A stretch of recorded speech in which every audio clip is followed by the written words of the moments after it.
చిత్తూరు జిల్లా కుప్పం మున్సిపాలిటీలోని 3వ సచివాలయం వద్ద ఆంధ్రప్రదేశ్కు జగనే ఎందుకు కావాలంటే కార్యక్రమాన్ని నిర్వహించారు మున్సిపల్ చైర్మన్ సుధీర్.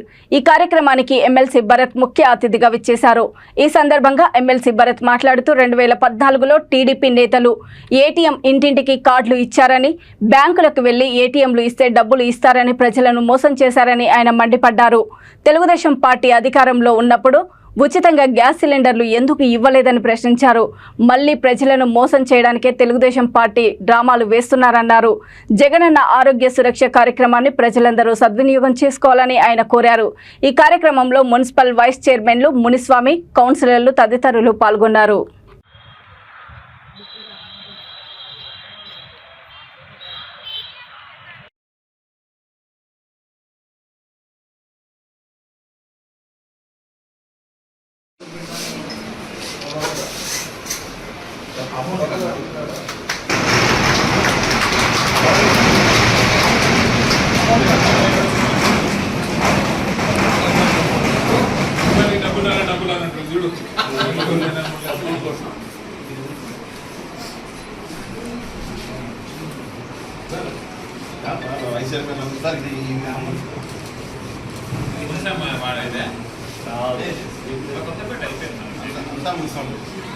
సమయాన్ని కేటాయించి వచ్చినందుకు మరొకసారి అందరికీ నమస్కారాలు తెలియజేసుకుంటూ విద్య, వైద్యం, వ్యవసాయం, మహిళా సాధికారత, గ్రామ స్వరాజ్యం, సామాజిక న్యాయం, పారిశ్రామిక అభివృద్ధి ఎలా తీసుకున్నా కూడా ఈరోజు వైఎస్ఆర్సీపీ చేసిన అభివృద్ధి, సంక్షేమం అంతా ఇంతా కాదు, మీ కళ్ళెదురుగా ఈరోజు ఆవిష్కృతమైంది. కాబట్టి మీ ఆశీర్వాదం కోసం మీ ముందుకు వచ్చాం. రాబోయే 2024 సార్వత్రిక ఎన్నికలలో మన భరత్ గారిని అత్యధిక మెజార్టీలు మీరు అందరూ గెలిపిస్తారని చెప్పి మరొకసారి మిమ్మల్ని వేడుకుంటూ మీరు సభకు వచ్చిన అందరికీ మరొకసారి నమస్కారాలు.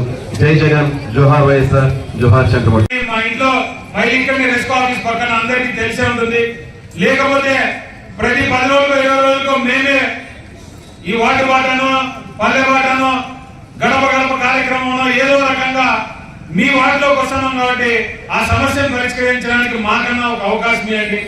ఒకవేళ కాకపోతే రంగన్న గారు చెప్పినట్టు మీ అందరికీ క్షమాపణ చెప్పి మీ కాళ్ళకి నమస్కారం పెట్టి మళ్ళా నేను ఇంక ఆ పక్కకు రామని మీకు చెప్పాలని చెప్తా. కనీసం ఇక్కడ ఉన్నటువంటి ఎంతమంది చంద్రబాబు నాయుడు గారిని కలవగలరు, వారి సమస్యని చెప్పుకోగలరు, లేదా వారి అవసరాన్ని తీర్చమని ఒక ఎమ్మెల్యే గారి దగ్గరికి పోగలరని మిమ్మల్ని అందరినీ ఆలోచించమని చెప్తా ఉన్నాను. మరొకసారి మన ముఖ్యమంత్రి జగన్మోహన్ రెడ్డి గారిని ఆశీర్వదించవలసిందిగా మీ అందరినీ పేరు పేరున కోరుకుంటూ, మరి కార్యక్రమం అద్భుతంగా ఆర్గనైజ్ చేసినందుకు డాక్టర్ గారికి, వారి సిబ్బందికి, కౌన్సిలర్లకు అందరికీ కూడా ప్రత్యేకంగా ధన్యవాదాలు తెలియజేసుకుంటూ, ఇక్కడికి వచ్చినటువంటి ఏఎన్ఎంస్ కి, ఆశా వర్కర్స్ కి అందరికీ కూడా మరొకసారి ధన్యవాదాలు. అలాగే 2వ తారీఖు నుంచి మళ్ళీ ఆరోగ్య సురక్ష మొదలవుతా ఉంది అని చెప్తా ఉన్నారు. మళ్ళీ ఒకసారి ఈ హెల్త్ మీద, ఎస్పెషలీ కేరళ, కర్ణాటకలో కూడా ఈ కరోనా అనేది మళ్ళీ వ్యాపిస్తా ఉంది అని మనం న్యూస్ లో రోజు చూస్తా ఉన్నాం. దానికి సంబంధించి